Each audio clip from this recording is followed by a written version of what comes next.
Muy buenas tardes, les damos la bienvenida a Voces del Ciclo Vital, un espacio de conversación donde abordamos distintas etapas de la vida, desde una mirada humana, social y respetuosa. Conversaremos sobre la discapacidad intelectual en la etapa de envejecimiento, una temática que muchas veces queda invisibilizada, pero que requiere atención, evidencia y apoyos oportunos. Como equipo, decidimos no representar ni imitar a una persona con discapacidad intelectual. Consideramos que su experiencia no debe ser actuada ni animada. Es por eso que usaremos este espacio como un programa de análisis, conversación y reflexión profesional.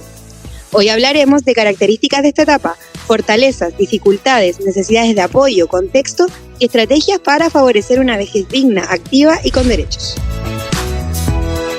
¿Qué debemos entender cuando hablamos de envejecimiento en personas con discapacidad intelectual? Lo primero es comprender que el envejecimiento en personas con discapacidad intelectual puede aparecer antes de la población en general.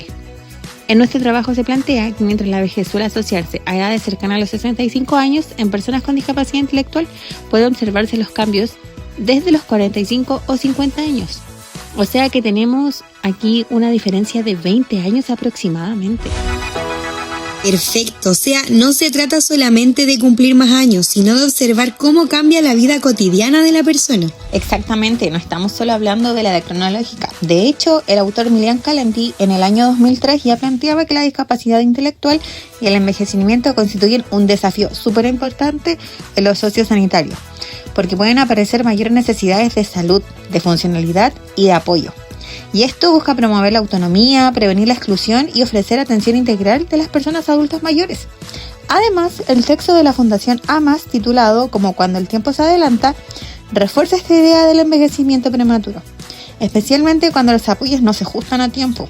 A menudo los apoyos familiares no se ajustan porque los padres cuidadores también son mayores, generando una crisis de cuidado compartido. ¿Qué señales podrán observar las familias o equipos? Algunas señales pueden ser el mayor cansancio, la pérdida de fuerza, los problemas de movilidad y los cambios de memoria, mayor lentitud para procesar información y dificultades para realizar actividades de la vida cotidiana, o algo tan sencillo como los cambios emocionales, la tristeza, la ansiedad o el retraimiento de las personas adultas mayores. Y para finalizar la caracterización de esta etapa, es importante destacar que cuando el tiempo se adelanta, el verdadero desafío no es la edad, sino que los apoyos y la sociedad no se queden atrás. Muchas veces cuando se habla de discapacidad intelectual y envejecimiento, se pone el foco solo en las dificultades, pero sabemos que también existen fortalezas. ¿Qué podríamos destacar en esta etapa? La verdad es que a menudo cuando pensamos en la vejez y la discapacidad intelectual, nuestra mente nos lleva directamente a las limitaciones. Nos enfocamos en lo que se pierde, en el deterioro, en la dependencia y en la necesidad de cuidados constantes. Pero hoy me gustaría invitarlos a todos ustedes a que cambiemos el ángulo de esa mirada. Es fundamental que busquemos una visión más equilibrada, porque una persona mayor con discapacidad intelectual es mucho más que sus diagnósticos. Es una historia de vida llena de aprendizajes, de vínculos y sobre todo de capacidades que siguen ahí, esperando a ser reconocidas. A pesar del paso de los años, hay fortalezas que brillan con mucho más fuerza. Y hablo de ese sentido del humor, también de la voluntad de cooperar en las actividades de la casa y de esa capacidad de disfrutar de lo cotidiano, ya sea un espacio familiar o en su propia comunidad. Incluso en las rutinas diarias hay autonomía, mantener sus pertenencias ordenadas, colaborar en la cocina o participar en las tareas del hogar para ellos no son solo actividades, son formas de validar su identidad y su historia personal. Estamos claros que el apoyo no debería quitarle el protagonismo a la persona. Mira, es que como bien lo plantea el psicólogo Robert Chalock y Miguel Ángel Verdugo, uno de los grandes referentes de este tema, el apoyo nunca debe reemplazar a la persona. Ojo ahí, la idea es que el apoyo sea el motor que le permita seguir participando de su propia vida. Pensémoslo así, si una persona necesita ayuda para vestirse, eso no significa que hayamos ganado el derecho a decidir por ella. Como dice Chalock en su modelo de calidad de vida, la autodeterminación es clave. Elegir la ropa, combinar los colores o decidir el orden de su rutina, esas pequeñas decisiones del día a día son en realidad actos de libertad. Ahora bien, también es súper necesario reconocer que durante el envejecimiento pueden aparecer dificultades que requieran de apoyos específicos. En este caso, ¿cuáles serían las principales? Las dificultades pueden aparecer en varias áreas. Pueden ser a nivel cognitivo, puede haber pérdida de memoria, disminución de la atención, mayor lentitud para comprender información nueva o la dificultad para resolver problemas cotidianos. Encontramos a nivel físico que pueden presentarse problemas de movilidad, enfermedades crónicas, pérdida de masa muscular, deterioro visual o auditivo. También encontramos a nivel emocional o social, la ansiedad, tristeza o pérdidas de interés por actividades que antes disfrutaban. Esto es muy importante porque a veces el entorno exige lo mismo de siempre sin darse cuenta que en verdad la persona está cambiando.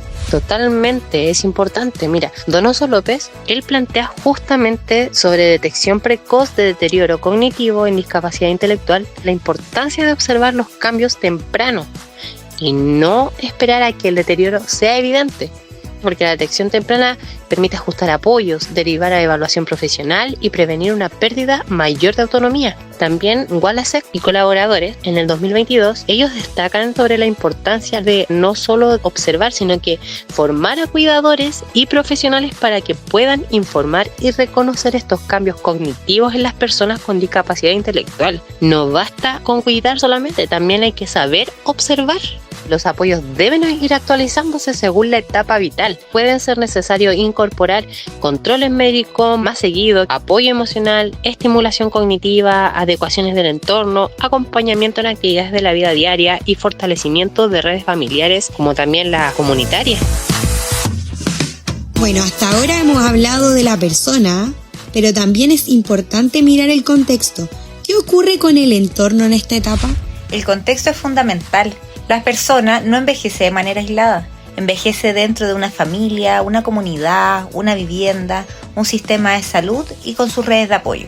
Por eso el contexto debe adaptarse. No se trata de exigirle a la persona que funcione igual que antes, sino de revisar qué barreras existen y qué apoyos se pueden incorporar. ¿Y cómo se vincula esto con el enfoque de derechos? La Convención Interamericana sobre la Protección de los Derechos Humanos de las Personas Mayores plantea que las personas mayores deben vivir con dignidad, independencia, autonomía, participación, inclusión, bienestar, cuidado y no discriminación. Además, reconoce los derechos específicos como la salud, la vivienda, la accesibilidad, la recreación, la participación comunitaria y la vida libre de violencia. Entonces no solo basta con cuidar la salud física. Exacto. Hablamos de calidad de vida, de participación, de vínculos, de buen trato y de oportunidades reales, pero de verdad reales, para seguir siendo parte de la comunidad. Queremos mostrar estrategias que puedan favorecer la autonomía, seguridad y bienestar. Pero primero, ¿por qué son importantes los apoyos? Son importantes porque permiten que las personas mantengan participación en su vida diaria. Como señala Plena Inclusión en sus materiales sobre discapacidad intelectual y envejecimiento, los apoyos deben ajustarse a los cambios de la etapa de la vida, pero siempre manteniendo el respeto por la autonomía y las preferencias de las personas. Esto es un calendario visual. ¿Para qué servirá? Un calendario visual ayuda a anticipar actividades, organizar la semana y disminuir la ansiedad. Por ejemplo, puede indicar día de control médico, visita familiar, actividades recreativas o rutinas de descanso. Esto favorece la orientación temporal y la seguridad. Aquí tenemos un pastillero semanal. ¿Para qué sirve? El pastillero semanal puede ayudar en la organización de los medicamentos, pero siempre debe usarse con supervisión cuando corresponda. No reemplaza el acompañamiento familiar o profesional, pero sí puede facilitar las rutinas de salud. También hay fotos familiares y una agenda simple. ¿Esto en qué beneficia? Las fotos familiares, agendas simples o cuadernos de recuerdos pueden ayudar a la memoria autobiográfica, la comunicación y el vínculo afectivo. Además, permiten conversar desde la historia de vida de la persona, no solo desde su diagnóstico. ¿Qué pasa con las adaptaciones del entorno? Son fundamentales.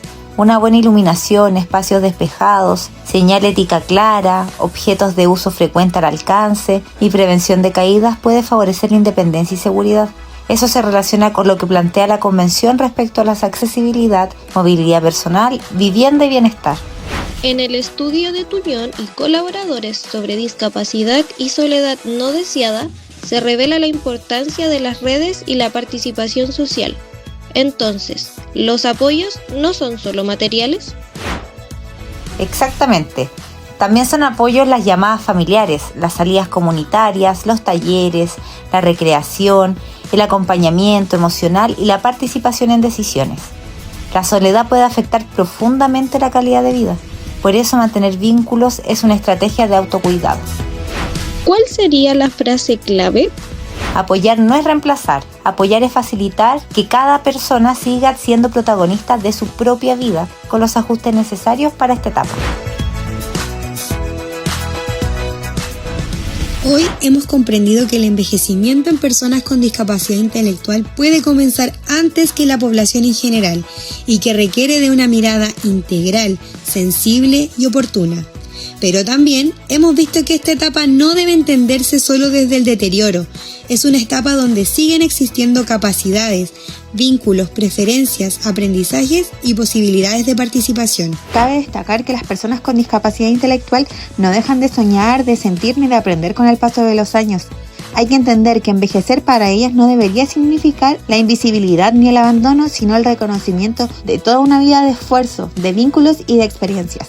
El verdadero desafío que hay como sociedad no es solo comprender el envejecimiento prematuro, sino de garantizar apoyos dignos, inclusión, autonomía y una vejez con calidad de vida. Siempre debemos recordar que esta etapa no se define solo por el deterioro. Existen fortalezas, vínculos, preferencias, aprendizaje y capacidades que siempre deben ser reconocidas. Donoso López y Walasek, junto a colaboradores, nos recuerdan la importancia de detectar tempranamente los cambios cognitivos y formar a cuidadores y profesionales para responder de manera oportuna. Los apoyos concretos, como calendarios, rutinas visuales, adaptaciones del hogar y redes sociales, pueden favorecer la autonomía y el bienestar. Y desde la Convención Interamericana, esta mirada debe sostenerse en derechos, dignidad, autonomía, participación, inclusión, buen trato y no discriminación. Como equipo, queremos cerrar con una idea central. Una vejez digna no depende solamente de la edad, sino de los apoyos, del respeto y de las oportunidades que entrega el entorno. Gracias por acompañarnos hoy en Voces del Ciclo Vital.